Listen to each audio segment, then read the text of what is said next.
Assalamualaikum warahmatullahi wabarakatuh. Kami dari kelompok 10 akan mempresentasikan tentang pengaruh variabilitas kondisi kritis terhadap profil farmakokinetika echinocandin. Kelompok 10 terdiri dari Dwi Amalia Husna dengan NIM 018004, Khofifah Probo dengan NIM 018023, Yufri Mu'alik dengan NIM 018036, Adelia Agil Meilani dengan NIM 018066, Nur Intan Aditya M dengan NIM 018074. Berikut merupakan artikel yang kami gunakan. Faktor variabilitas. Faktor variabilitas pada studi artikel ini membandingkan antara pasien penyakit kritis dengan pasien sehat. Pada pasien yang sakit kritis, kondisi patofisiologis atau iatrogenik dapat menyebabkan variasi volume cairan ekstraseluler dan farmakokinetika obat. Perubahan fisiologis ini dapat mempengaruhi distribusi, metabolisme, dan eliminasi echinocandin. Poin selanjutnya yaitu obat yang akan dibahas. Obat yang akan dibahas yaitu merupakan golongan echinocandin, yang mana merupakan golongan terbaru untuk agen anti jamur. Golongan ini terdiri dari beberapa obat-obatan, diantaranya yaitu anidulafungin, caspofungin, dan mikafungin. Obat-obatan ini dapat digunakan untuk pengobatan infeksi jamur invasif atau kandidiasis invasif. Obat ini juga memiliki profil keamanan dan tolerabilitas yang lebih baik dibandingkan anti jamur lain. Pembahasan selanjutnya yaitu dosis dan juga profil farmakokinetika. Obat yang pertama yaitu anidulafungin dapat digunakan dengan dosis 1 kali 200 mg yang merupakan loading dose, kemudian dilanjutkan sebanyak 1 kali 100 mg. Selanjutnya, caspofungin dapat digunakan dengan dosis 1 kali 70 mg. Selanjutnya, mikafungin dapat digunakan sebanyak 1 kali 100 mg untuk kondisi kandidiasis invasif, 1 kali 150 mg untuk kondisi kandidiasis esofagus, dan 1 kali 50 mg untuk kondisi profilaksis kandida. Echinocandin diberikan secara intravena dikarenakan bioavailabilitas oral yang rendah. Kemudian, semua obat-obatan ini menunjukkan profil farmakokinetika yang mirip. Untuk itu, artikel yang kami dapatkan akan membahas mengenai pengaruh dosis standar echinocandin terhadap profil farmakokinetika pada pasien dengan kondisi kritis. Selanjutnya adalah populasi. Populasi yang dipakai pada 17 studi dengan 383 peserta adalah responden sehat dan pasien sakit kritis.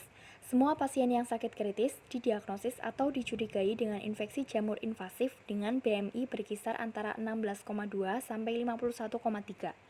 Jenis penyakit yang dialami oleh pasien dengan kondisi kritis pada ke-17 studi tersebut adalah hipoproteinemia, disfungsi hati tingkat ringan hingga berat, disfungsi ginjal, dan populasi campuran dengan atau tanpa penggantian ginjal secara kontinu. Yang berikutnya saya akan menjelaskan tentang metode menentukan variabilitas. Penelitian ini dilakukan dengan cara meta-analisis, yaitu merupakan metode penelitian dengan cara mengumpulkan beberapa artikel penelitian yang kemudian dianalisis untuk diketemukan kesimpulannya. Nah, sumbernya data tersebut berasal dari Medline, bisa Medline, Embase, Cochrane, atau PubMed, ataupun sumber-sumber artikel lain. Pada penelitian ini dilakukan penelitian pengumpulan data artikel itu mulai dari awal hingga 6 September 2018 yang kemudian disesuaikan dengan metode PRISMA. Metode PRISMA atau Prefer Reporting Item for Systematic Review and Meta-Analysis ini adalah suatu metode atau standar yang dibuat untuk menentukan atau untuk melakukan penelitian systematic review dan juga meta-analisis dengan mengikuti tahapan atau tahapan-tahapan sistematis. Nah, ini biasanya ada guideline terbarunya terkait dengan metode PRISMA ini. Nah, dari penelitian ini itu awalnya mendapatkan 3.235 referensi yang kemudian disaring hingga terdapat 17 artikel yang memenuhi syarat untuk dilakukan meta-analisis sesuai dengan judul atau keinginan peneliti. Nah, dalam melakukan penelitian ini peneliti melakukan atau menentukan kriteria inklusi dan juga eksklusi. Untuk kriteria inklusi dari penelitian ini yaitu merupakan pasien dengan penyakit kritis lalu dibandingkan dengan pasien sehat atau sukarelawan sehat yang memiliki usia di atas 18 tahun dengan BMI atau beratnya sekitar 16 hingga 51,3. Tujuannya kenapa usia dan BMI ini ditentukan karena untuk menghindari adanya bias yang terdapat pada variabilitas terkait usia dan juga berat badan.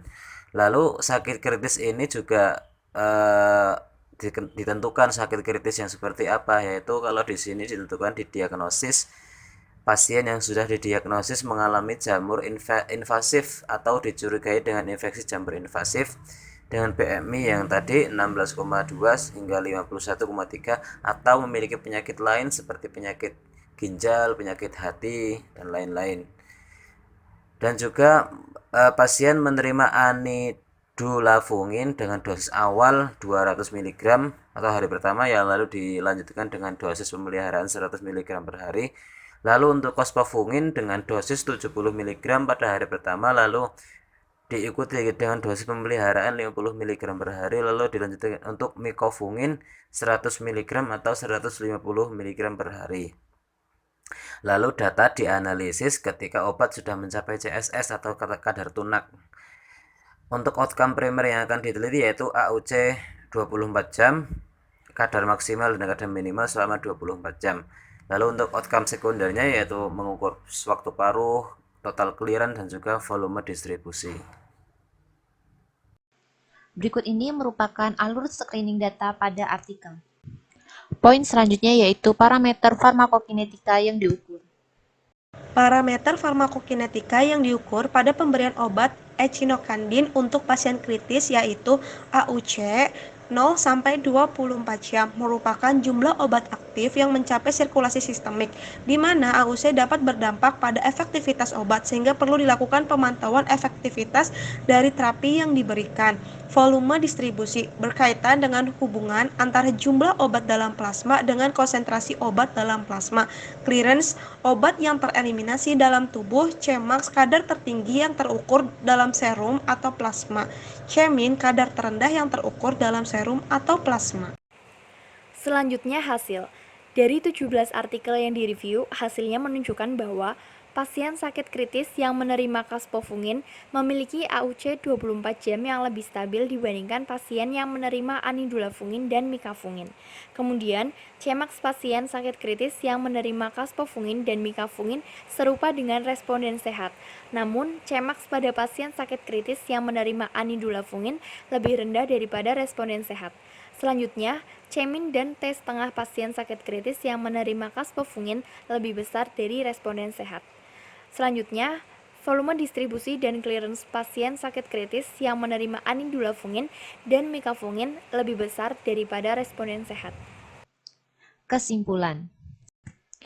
Obat echinocandin yang berupa anidulafungin, kaspofungin, dan micafungin merupakan anti jamur untuk pengobatan infeksi jamur invasif. Namun, pemberiannya pada pasien kritis memberikan pengaruh berbeda pada pasien sehat.